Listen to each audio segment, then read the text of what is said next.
C'est une surprise de l'ordre historique. Donc voilà, on n'en dira pas plus, mais les gens se reconnaîtront dans cette chose-là. On a besoin, je pense, aujourd'hui, d'être en communion avec notre public, retrouver de l'unité au sein du collectif de l'équipe, mais aussi au sein de la ville vis-à-vis de ce que peut représenter l'USB. Il faut en passer par là, on est en mission maintien, on aura besoin du soutien de tout le monde.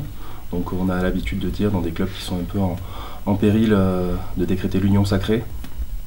Peut-être que c'est le moment. Donc ce match-là, pour moi, pour nous, il doit faire référence à cette union-là. Donc il y aura une surprise de l'ordre de l'union sacrée. Oh, je pense que les gens se font déjà une petite idée. Ok. Ça commence par un C et ça finit par une GT. Il y a du travail, je pense, surtout de l'ordre émotionnel. Au-delà du rugbystique, voilà, moi je trouve un groupe qui est bien sûr dans l'envie de bien faire, dans l'envie de sauver le club. Par contre, je trouve un groupe moralement affecté.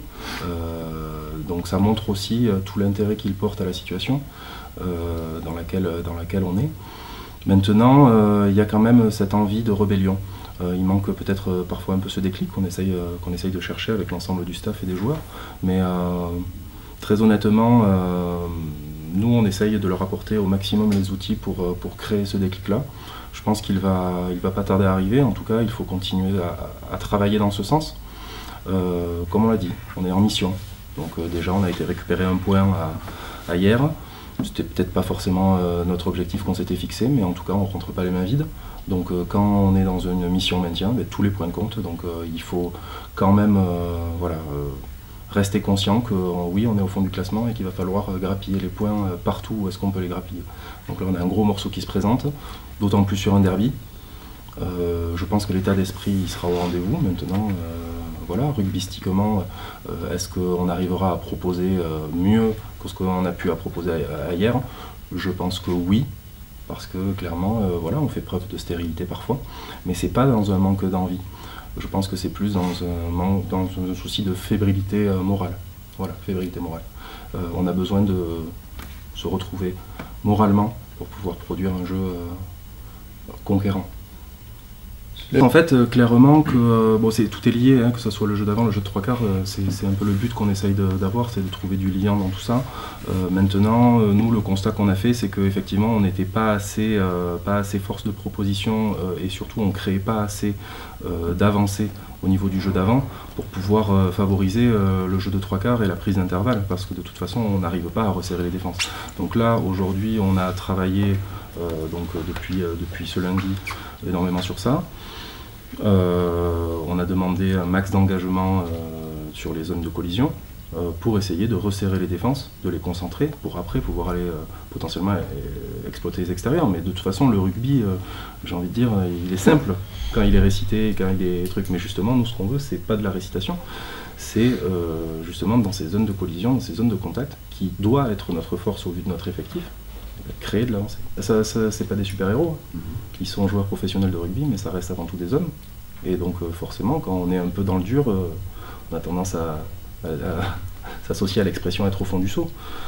Quand on touche le fond, il faut savoir taper du pied pour repartir. Et je pense que c'est ce qui est en train d'être fait. En tout cas, on sent que voilà, de la part de quelques-uns, ça vient, ça commence à venir, ça commence à s'engager de plus en plus aux entraînements, ça commence à... Voilà. On est en train d'aiguiser nos couteaux là. Parce que le projet qui avait été vendu, c'est pas celui qui est en train de se réaliser. Mais peut-être que voilà, on est déjà en construction pour les années à venir. Mais la première échéance, c'est celle d'abord de se sauver, de sortir de cette zone rouge. Et le travail ne sera pas terminé une fois qu'on sera sorti de cette zone-là. Il faudra le terminer ce travail-là. Donc oui, effectivement, on a remis un peu la voilure à la baisse. Mais non, je pense que les joueurs, oui, sont prêts. Moi, je pense que si vous demandez à Nicolas Tacha si il est prêt à sauver le club et à te dire mais de toute façon je mettrai la même intensité qu'on soit premier de poule ou qu'on soit dernier, parce que c'est ça la force d'un rugbyman dans son ensemble, c'est d'y mettre un maximum d'engagement. Après, effectivement, moralement, comme on le dit, quand on a une araignée dans la tête, c'est pas la même chose. Peut-être que la passe de plus, on va pas la tenter. Peut-être que le ballon, on va essayer de plus le sécuriser parce que collectivement, on est un peu plus fébrile. Voilà, c'est tout. Mais, comme on l'a dit, avec les outils qu'on leur apporte aujourd'hui, si on fait les choses dans l'ordre, il n'y a pas de raison pour qu'on ne performe pas. Ça ne veut pas dire mettre 40 points à tout le monde, ça veut dire être présent. Être présent. Parce qu'on l'a vu, hier, finalement, on propose un jeu qui est stérile, on est à 3 points, quoi. On est à 3 points. Donc, il manque pas grand-chose. Il manque pas grand-chose pour aller chercher. Pas grand-chose et beaucoup à la fois.